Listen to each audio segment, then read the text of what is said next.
우리 기독교 신앙은 천국 신앙에 기초하고 있습니다. 옛날 로마 선원들은요, 폭풍이 몰아닥칠 때 배에 자기를 똘똘 아주 묶어버렸다 그러거든요. 마찬가지로 우리는 이 천국 신앙에 내 믿음을 완전히 묶어버려야 됩니다. 뭐 세상이 뭐라 그러든 아무리 내 마음에 의심이 몰려오고 그리고 불확실한 그러한 마음이 몰려와도 우리의 마음에 이 천국 신앙에 대한 확신과 소망 이제 잃어버려서는 안 되는 것입니다. 왜냐하면 사도 바울이 말한 것처럼 우리가 이 천국 신앙에 서 있지 않으면 우리의 믿음 다 헛된 것입니다. 우리의 믿음 사실 아무것도 아닌 게 되는 거죠. 정말 이 세상에서 가장 불쌍한 자가 되는 것입니다. 그래서 우리는 이 천국 신앙, 천국 소망 우리가 잃어버려서는 안 되는 거예요. 예수님이 이 땅에 오셔서 처음으로 선포한 말씀이 회개하라. 뭐가 가까웠다고요?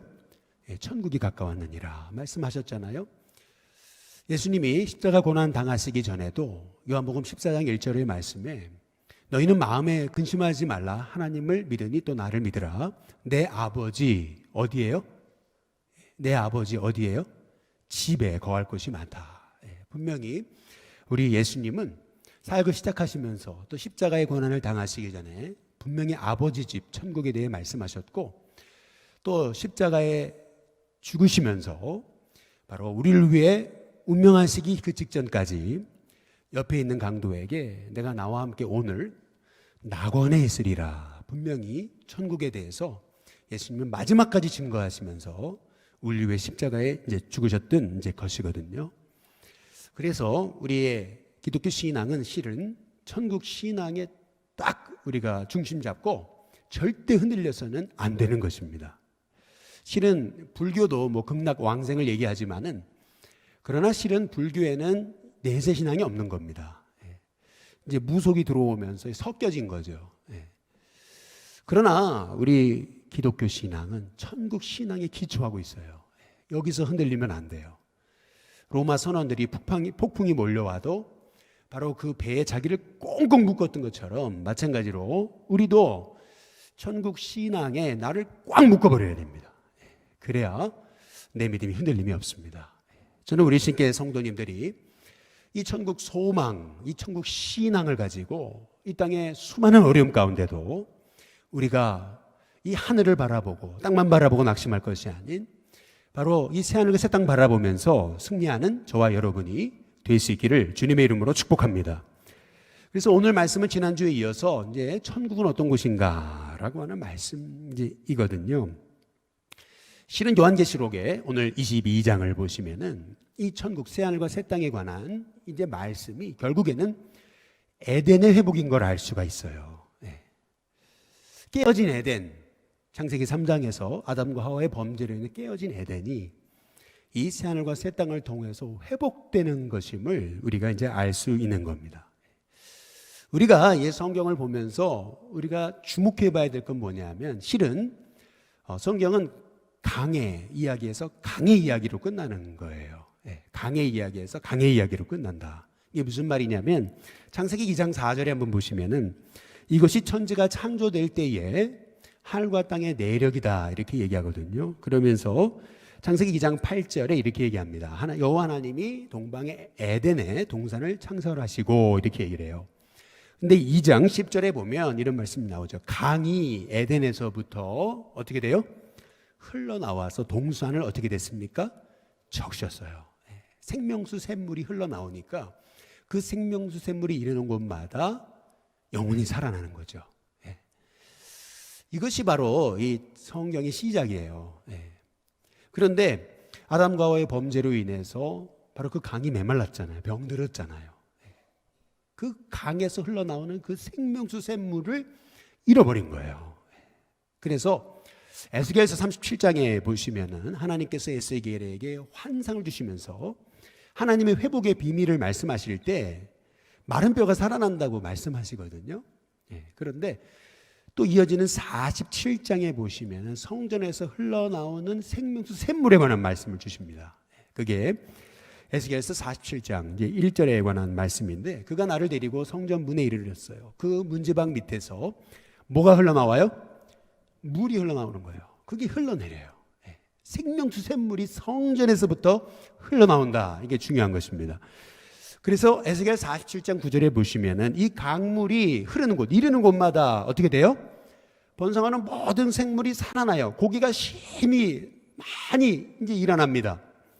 그러면서 에스겔 47장 12절에 보면 강 좌우가에 각종 먹을 과실나무가 자랍니다. 잎이 결국 시들지 않습니다. 열매가 끊이지 않아요. 그래서 달마다 새 뭐를 맺어요? 열매를 맺어요. 그런데 그 이유가 뭐예요? 그 물이 어디에서 나와요? 성소를 통하여 나옵니다. 이렇게 얘기하잖아요.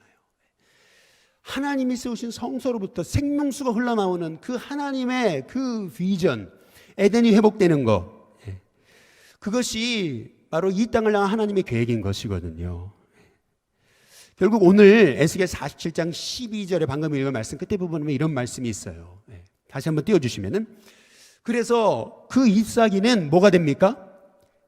약재료가 된다는 거거든요. 약재료, 치유의 도구가 된다는 거거든요. 그런데 오늘 말씀 요한계시록 22장 1절과 2절에도 보면 이제 그런 말씀이 나오는 거죠.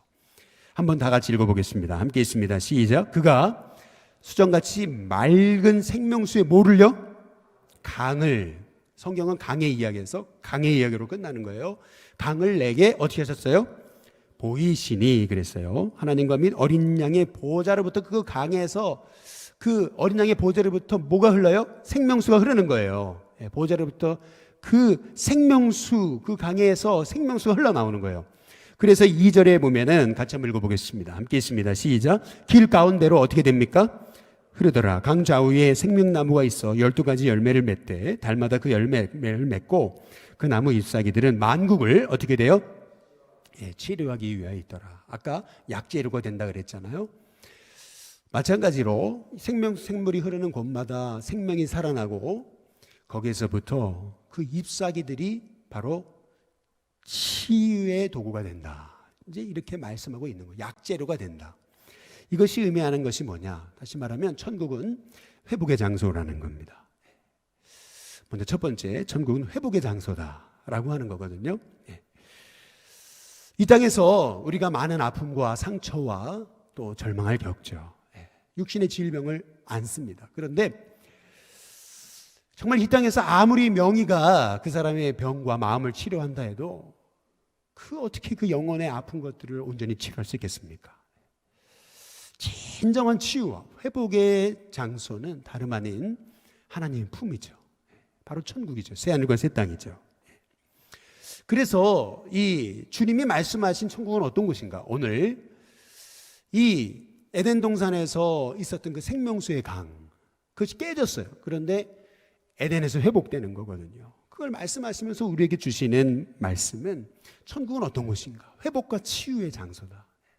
이 땅에서는 우리가 경험할 수 없는 그 진정한 주님의 회복과 치유가 있는 곳, 그것이 바로 주님이 약속하신 그 새하늘과 새 땅이라고 하는 것이죠. 우리가 만약 우리 일신교회가 그런 천국의 맛을 보는 교회가 된다면, 저는 우리 일신교회가 이렇게 치유와 회복의 역사가 있는 주님의 교회가 되도록 저는 기도해야 될 줄로 믿습니다. 그것이 주님이 교회를 세워서 이 땅에 생명수가 흘러나가게 하는 주님의 꿈인 것이죠. 이 성전에서부터 흘러나오는 주님의 생명수가 이 회원동에, 서울 땅에, 또 한국 땅에, 세계 열방에 흘러넘쳐져서 수많은 영혼이 일어나는 그러한 꿈을 꾸는 것, 이것이 이 생명수 샘물이 흐르는 곳마다 영혼이 살아나는 약재료가 되는, 치유의 도구가 되는 그러한 역사가 일어나는 꿈을 꾸면서 하나님 이 일신교회가 바로 치유 회복의 역사가 있는 주님이 다시 오시기 전까지 바로 이 교회에서 천국을 사람들이 맛보는 주님의 교회가 되게 해달라고 기도하는 저와 여러분이 다 되어야 될 줄로 믿습니다. 그것을 위해서 우리에게 뭐가 필요할까? 성령님이십니다. 오늘 이 밤에 저와 여러분에게 정말 성령님 기름 부어달라고 기도할 수 있는 저와 여러분이 됐으면 좋겠습니다. 제가 왜 이런 말씀을 드리냐면 요한복음 7장 37절 39절에 보시면 예수님 말씀하시 누구든지 목마르거든 내게 와서 마셔라 그래요. 38절 나를 믿는 자는 성경 이름과 같이 그 배에 생수의 강이 흘러나오래요. 생수의 강 얘기하시는 이 생수의 강이 어떻게 흘러나오냐? 39절. 이는 그를 믿는 자들이 받을 뭐를 가리켜요? 성령을 가리켜 말씀하시는 것이다. 다시 말하면 우리 안에 진정한 치유 회복, 생명수 샘물이 회복되는 방법, 그것은 다른 것 없어요. 성령님이 역사하셔야 됩니다. 우리 인심교회가 정말 성령님이 역사하시는 주님의 교회가 되기를 주님의 이름으로 축복합니다. 아무리 연약한 마가다락방에 120명의 문도라도 엎드려 기도하며 성령을 회복할 때 그 마가다락방에 있었던 그 모든 두려움이 사라지고 그곳이 바로 치유와 회복과 바로 생명수 샘물이 흘러나가는 그러한 주님의 그 성전이 되었던 것처럼 마찬가지로 우리 일신교회도 성령의 기름 부으심이 있는 주님의 교회가 되도록 기도하는 저와 여러분이 되시길 주님의 이름으로 축복합니다. 두 번째로 오늘 말씀은 천국은 어떤 곳인가? 다시는 저주가 없는 곳이다 이렇게 말씀하고 있습니다. 요한계시록 22장 3절에 보면 다시는 뭐가 없어요? 저주가 없다 그럽니다. 이 저주라는 말은 헬라어로 카타데마라는 말입니다. 이 저주라는 카타데마라고 하는 말이 처음 성경에 기록된 게 창세기 3장입니다. 아담과 하와가 범죄하고 나서 그 땅이 그 범죄한 영혼들로 인해 저주를 받아 이렇게 나오거든요. 저주. 이 저주라는 카타데마라고 하는 원래 의미는 추방된다는 것입니다.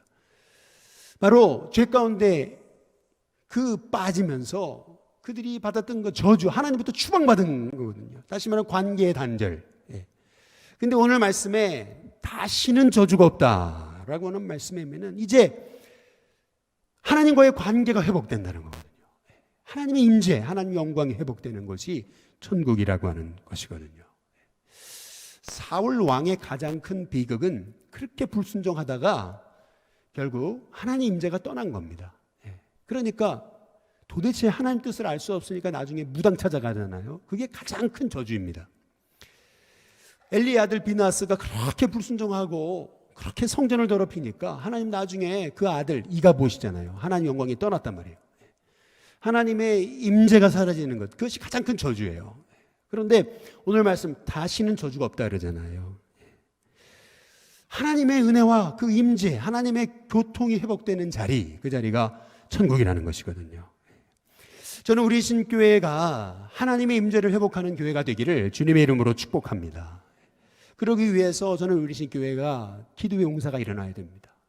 그리고 하나님과의 임재, 교통이 회복된다는 것은 바로 하나님과 그 기도의 자리가 회복된다는 것이 이제 아니겠습니까? 기도를 통하여서 하나님의 임재가 회복되는 우리 일신교회, 이것이 바로 천국이 아닌가. 그래서 우리가 이 천국의 맛을 볼 수 있는 주님의 공동체로서 우리를 세워달라고 기도의 자리, 기도의 임재, 성령님의 임재가 회복되는 그런 꿈을 꾸는 우리 일신교회 성도들 되시길 주님의 이름으로 축복합니다.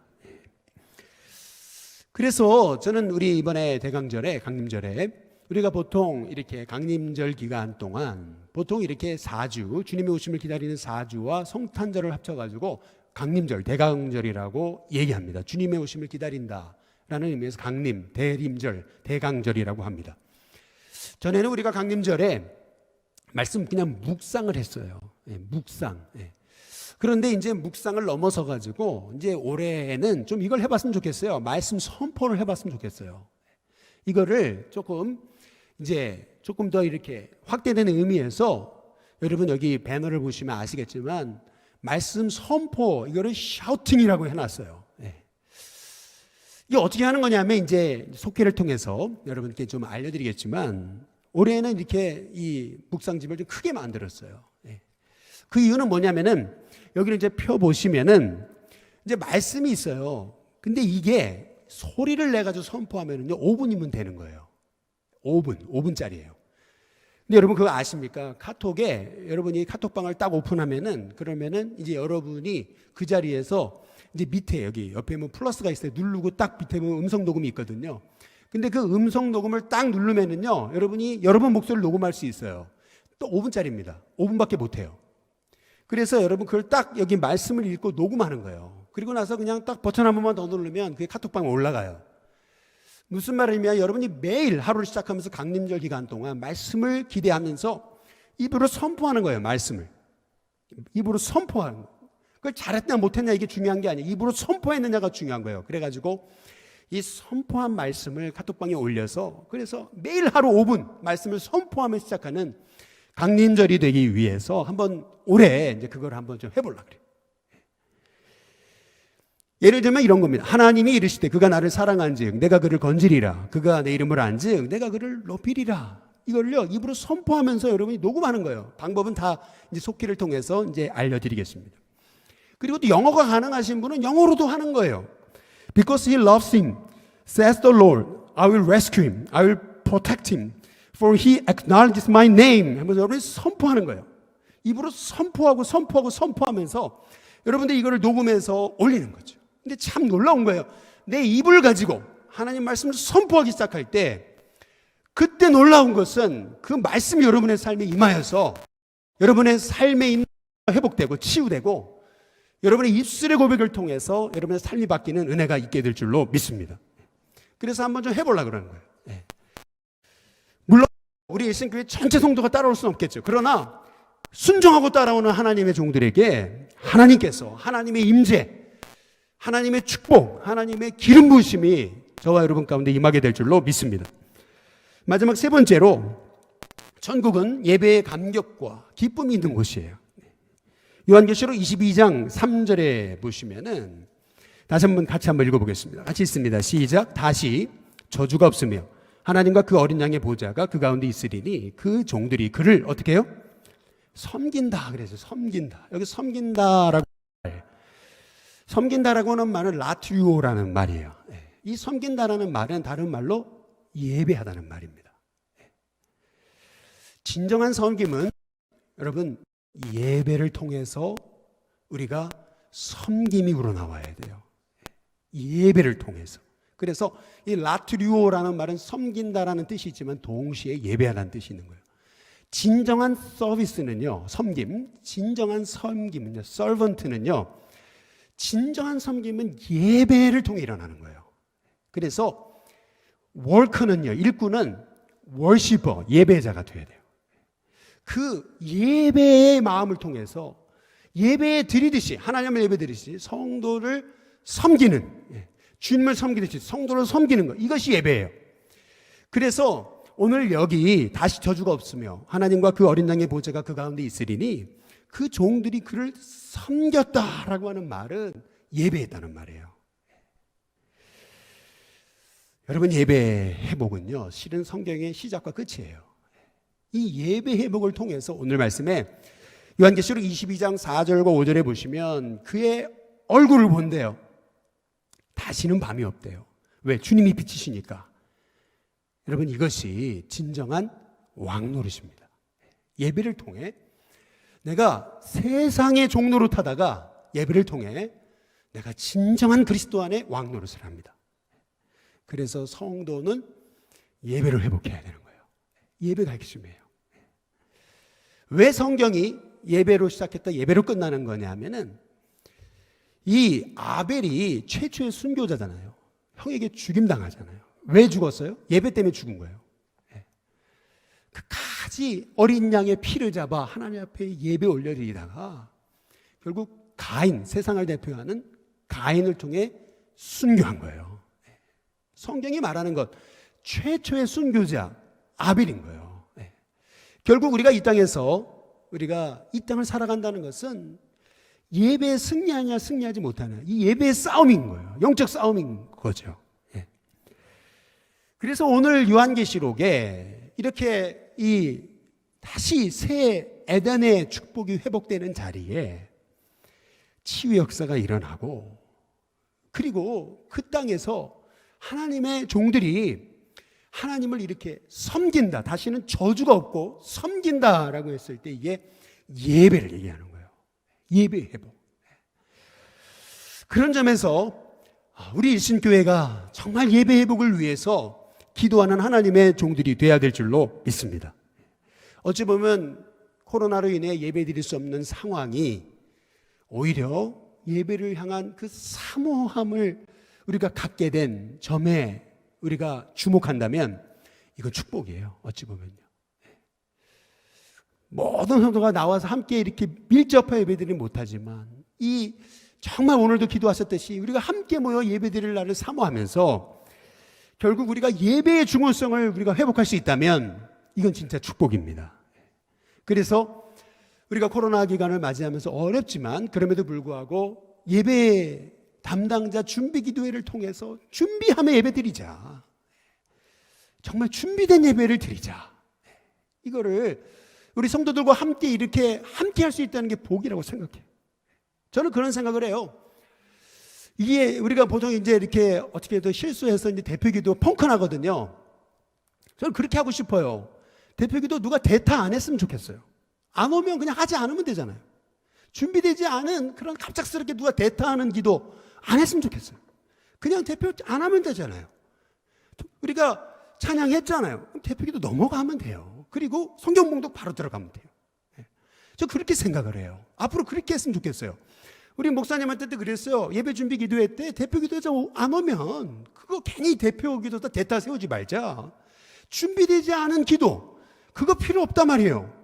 우리 정말 준비된 기도를 드리자는 거예요. 준비된 예배를 드리자는 거예요. 성경 봉독 하나를 해도 10번, 20번을 읽고 기도하고 준비해서 성경 봉독을 하자는 거예요. 준비된 예배 말이에요. 준비됨 없이 우리가 예배 드리는 것이 아니라 준비돼서 예배 드리고 준비돼서 하나님 앞에 올려드리는 그런 이 신교회가 좀 돼봤으면 좋겠다. 사실 그 마음입니다. 저는 우리 신교회 성도들의 삶에 정말 이 예배의 기름 부으심이 회복되는 은혜가 있기를 주님의 이름으로 축복합니다. 예배 성공, 인생 승리예요. 예배 성공, 인생 승리. 예배 실패가 되면 인생이 꼬입니다. 성도는 예배로 사는데 먹지를 못하잖아요. 영의 양식을. 그런데 잘 되는 건 이상한 거예요. 그렇지 않아요? 예배 회복돼야 됩니다. 저는 이런 하나님의 축복이 저와 여러분 가운데 있어서 오늘 이렇게 이 새하늘과 새 땅에 주신 하나님의 은혜 참 놀라운 거죠. 진짜 하나님이 우리에게 예비하신 그러한 그 영적 그 생명수의 은혜가 우리에게 회복되도록 성령을 사모하고 기대하고 기도하는 일꾼이 일어나 임재를 회복하고 그리고 진짜 예배자가 일어나는 우리 교회가 될 수 있게 되기를 주님의 이름으로 축복합니다.